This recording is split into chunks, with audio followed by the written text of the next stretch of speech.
Okay, AZ&T, Big Mike. We got Sarah Nurse coming on right now. Hey, I'm Sarah Nurse, and I'm coming on I Only Touch Greatness podcast.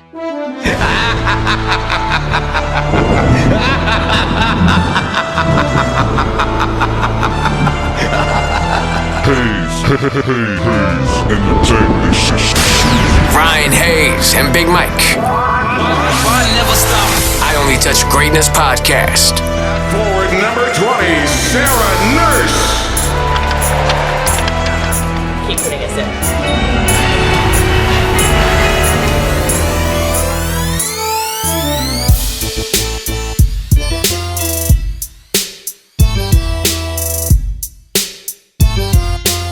This is I Only Touch Greatness podcast with Ryan Hayes and Big Mike. Okay, AZ&T, Big Mike. We got Sarah Nurse coming on right now. Sarah. Hi, Sarah. How are you? I'm good. How are you doing? Good. Thank you very much for taking your time today and coming on for our podcast. We appreciate it. Yeah, no worries. You look nice tonight. Oh, thank you. It's actually past my bedtime, so I'm about to take the face off after I watch the Leaf game. Oh, yeah, we got it on the background here. Yeah, perfect. So I can watch while I'm looking at you. Yeah, that's for sure. We're just going to ask you a bunch of questions about hockey. What made you get into hockey in the first place? I got into hockey because I love to skate. I skated for about 2.5 years before I actually got into hockey. And I think it's probably like one of the most unique movements out there. And I mean, being a skater, like the only natural thing was to either play hockey or do figure skating. And my parents weren't putting me in figure skating, so hockey was the way to go. And as I kind of grew up, I was good at it. And so I kept playing with it. When you first started, did you end up playing with boys and then turn over to women's after that? Or? I did, yeah. I started playing with boys, and then I played with them until I was about 11 or 12. And actually, there was this like pretty cool thing that you could do back in the day. I played on 2 teams at once, like for multiple years. So I would play full time on my boys team, and then it was called like an affiliated player, like an AP.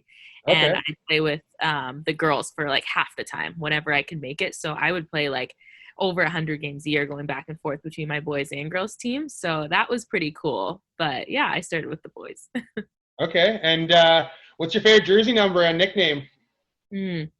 I think my favorite jersey number is 16. I'm number 20 now. But my favorite number is 16. I don't know why. Like, I think I was given 16 too, but it kind of like became a little part of me. So I really like it. But yeah. And then everybody just calls me Nursey. Some like I'm kind of like a little bit of a diva. I'm like a little fashionista. So some of the girls on my team call me Queen Bee, and yeah, just little different things. Hey, you were really nice when we met you, for the record. Oh yeah, perfect. I'm glad I left a good impression. Absolutely, yeah. We met you at the Hockey Fights the Homeless in Vancouver. Yeah, you're definitely a beauty off the ice as well. Oh, thank you. That was such a fun tournament. Yeah, you were on my friend from work, Amy's hockey team that day. Yeah, that was such a fun tournament. That was like I think that was the first time I'd ever been to Vancouver. Oh, really? And yeah. I caught you walking in carrying all those sticks. I wanted to pick up your sticks, but I was too shell-shocked. I just only got a picture. Oh, that's awesome. Did you play any other sports growing up? I did like a little bit of everything. I think like I see all these kids that are like sports specialization, and if I would have played hockey like all the way through 12 months a year, like there's no way that I would have stuck with it just because it's too much. And so I pretty much played everything. I did soccer, I did basketball, volleyball, played football, ran track and field. And so, yeah, I just liked playing sports and playing games. I'm a gamer for sure. Like I definitely love being competitive. And that definitely explains your family genes. Yeah, I mean, what an athletic family you got there with your bro Isaac, obviously just finishing up in the OHL. Cousin Darnell playing for the Oilers, cousin Kia Nurse, a star in the WNBA, and Uncle Donovan McNabb, NFL superstar, and obviously your dad, lacrosse player who played for Canada. That's pretty impressive. That's impressive that you got all that right, actually. Usually I have to make a couple corrections. Yeah, no, it was awesome growing up with like such a big sports family. You have different experiences to pull from, always somebody to talk to. And then there are other people that like don't know your sport at all, which is awesome too, because they're not trying to criticize you or give you any pointers or anything. So yeah, I think it just helped us compete with each other, against each other, and we kind of all grew up with that same mentality. So I think that's why we've all been pretty successful. Gives you the competitive edge. Definitely, that's what I think. Who was your favorite sports hero growing up in any sport? In any sport, I really liked Jerome McGinley. Obviously, playing hockey, he was definitely somebody that I looked up to. Jerome McGinley, Matt Sundin. As I got older, definitely Venus and Serena Williams were like all-stars. But yeah, that's about it. Not too many females, just because I didn't see many of them. But we're trying to change that for sure. Who would you say you mirror your game after, or you try and play like? Oh, that's a good question.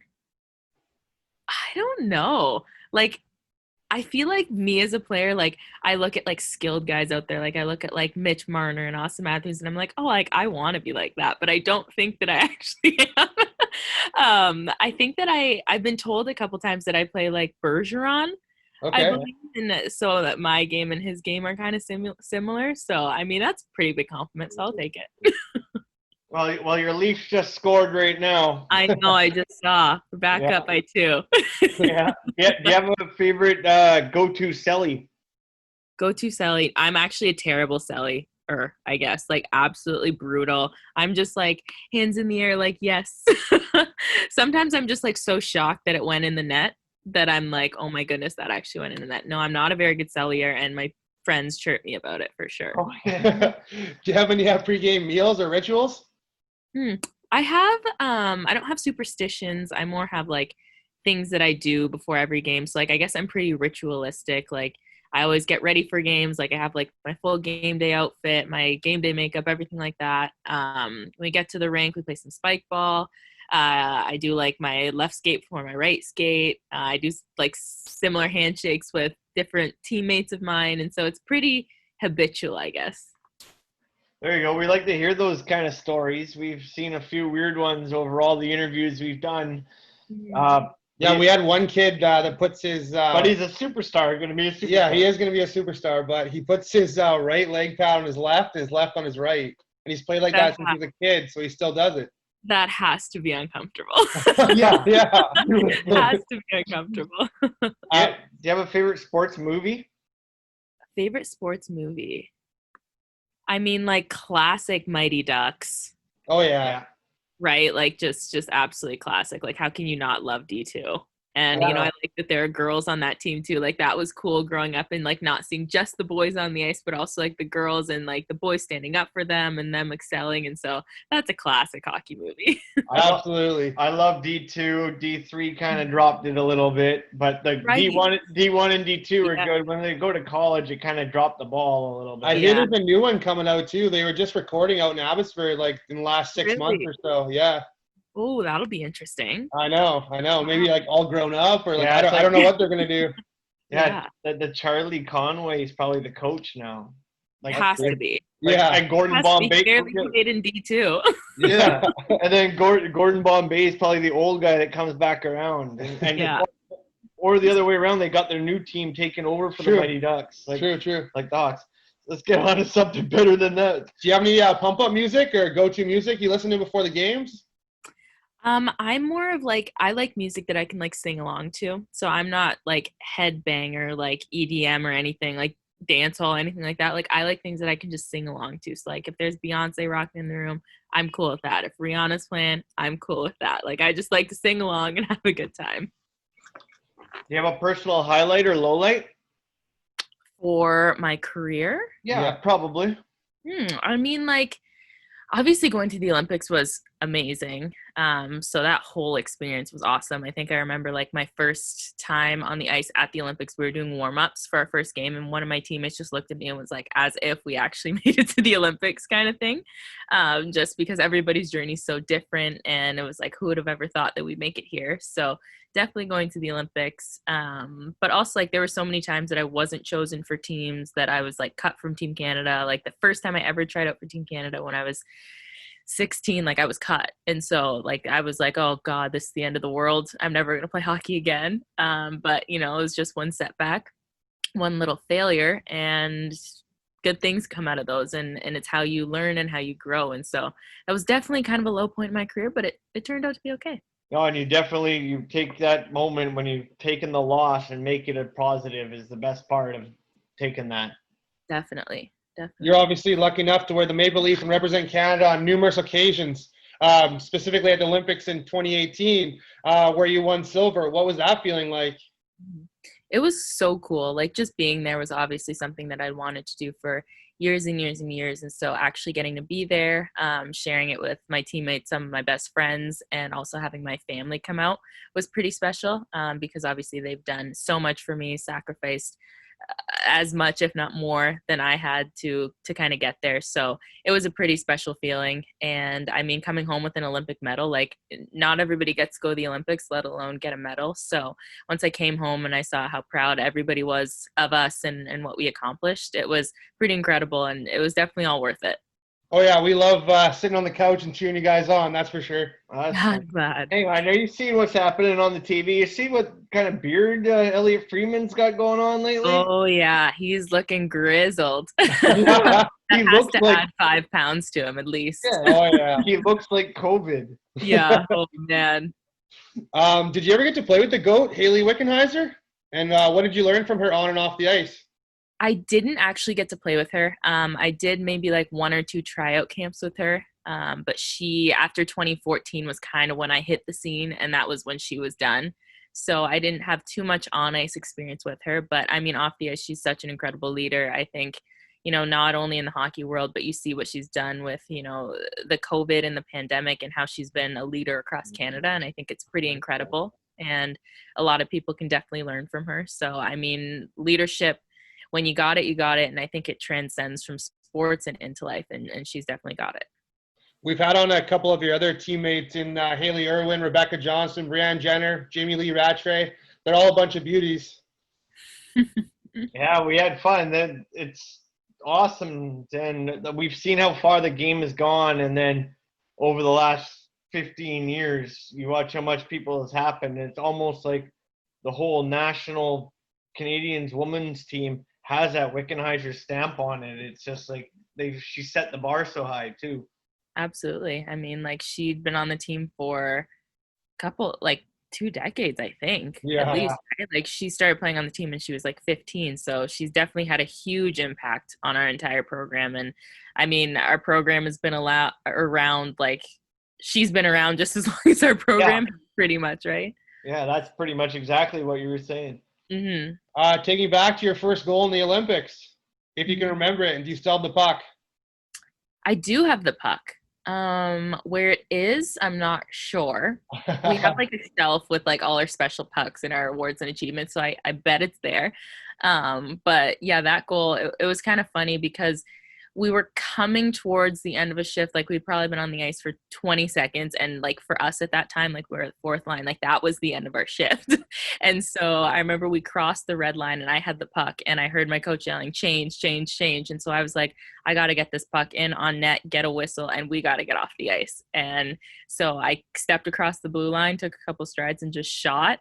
And I saw the puck come out of the back of the net and I was like, no way, did that actually just go in? Yeah. And I just heard everybody, like, the place erupted and the bench erupted. And I was like, holy, like, I actually just scored a goal in the Olympics.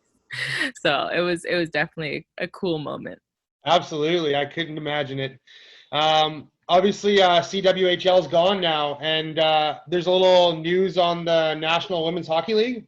Is that happening, or are you guys playing in that, or what's going on with women's hockey right now? Are you talking about the NWHL? Yes. Okay. Well, I'm a part of the PWHPA, which is the Professional Women's Hockey Association.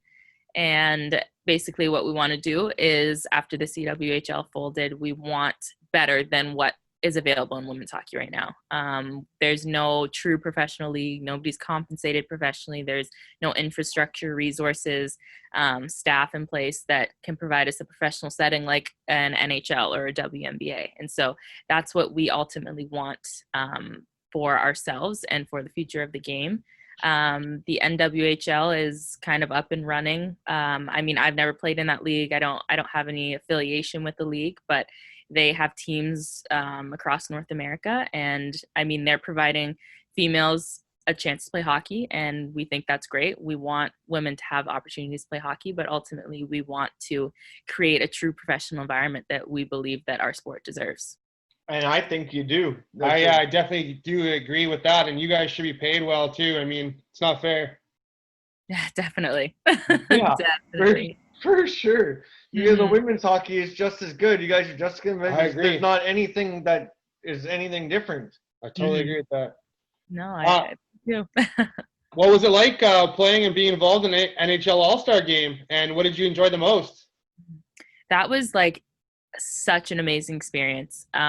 We were all so excited to be a part of it. And it was pretty cool just because for the last few years, they had brought the women in, obviously in a different capacity, and it was only a few of them. So they bring them in, they demonstrate the skills, and that would kind of be it.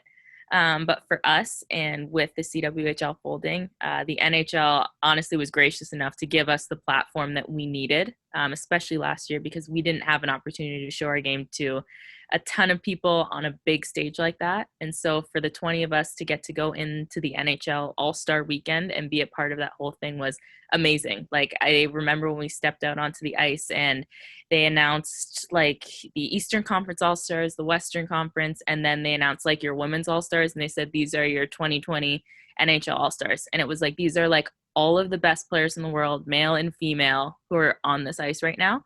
And that was probably the coolest moment because we were being recognized with the men in something that hasn't been done before.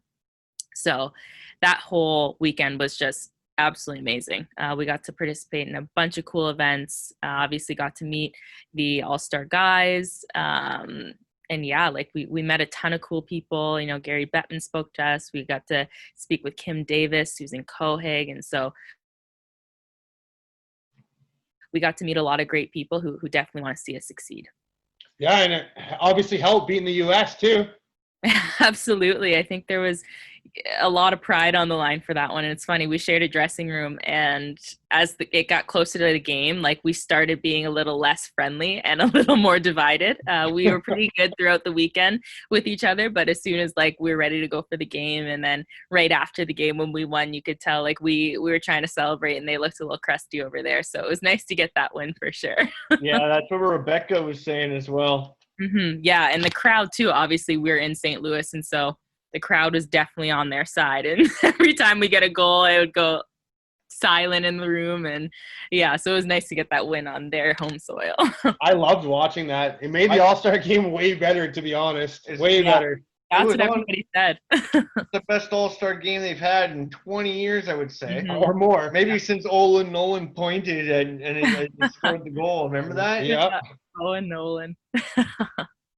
What's your favorite NHL team, and how do you feel about them going back and the whole bubble situation?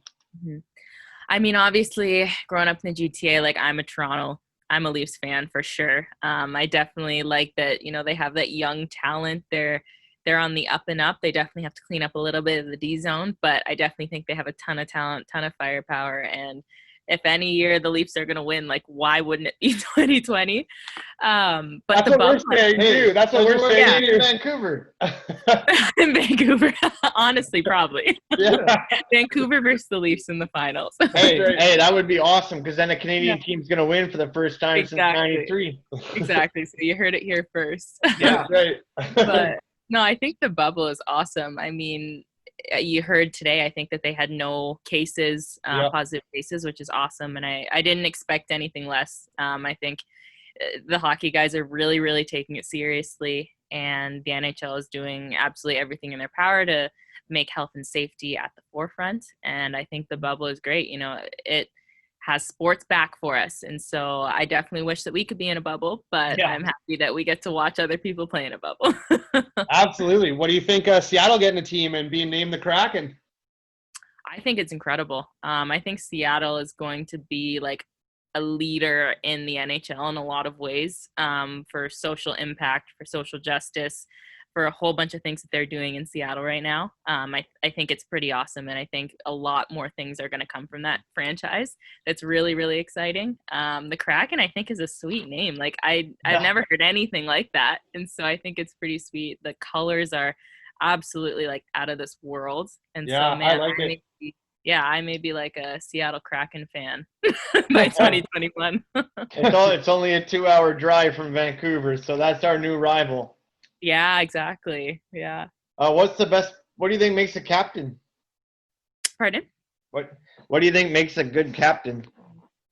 I think somebody who is a leader both on and off the ice, who knows when to speak up, but also knows when to lead by example. I think there's definitely a balance. I think a good leader has to be humble, but at the same time, you do have to have a little bit of a swag. You do have to have that little bit of an ego because, you know, you need to know that you're the leader. And at the end of the day, like, it's almost your responsibility to help guide your teammates and the people that you're leading. And so I definitely think there are a bunch of different qualities that make up a leader, and all leaders really do lead differently. So it's not about forcing yourself to try to be a leader. It's using what works for you.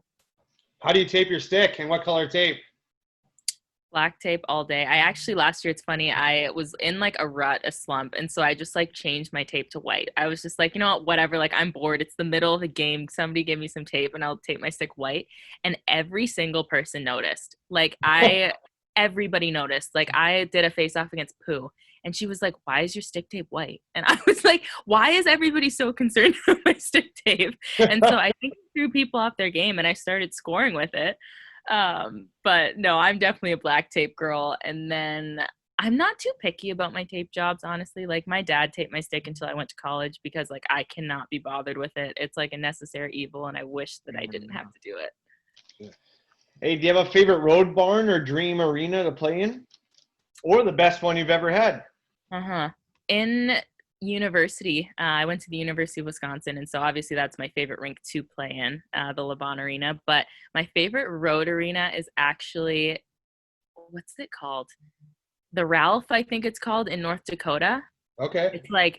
It's beautiful, absolutely beautiful. Like they have like granite and marble like in the rink, like it's stunning. But it was always like the rink that I played the best at. Like I got 4 goals against them one game. Like I was always like lights out when we played against North Dakota. So I'm going to have to say that rink. Yeah, that makes sense. Yeah, that's where you definitely want to go with that one. Yeah, exactly. Hey, Sarah, we can't thank you enough for taking your time for us today and coming on our show. We really, really appreciate it. Yeah, no worries, guys. Thank you. Thank you so much, Sarah. We really appreciate it. And No thank you for taking the time. We appreciate it. Give us a couple weeks and we'll have that edited for you. Sounds good. And your agent's an amazing dude, so thank you very much. Yeah, he is the best. He is the best to work with, so I'm pumped. Hey, thank you. Bye, guys. Bye. Go Canucks.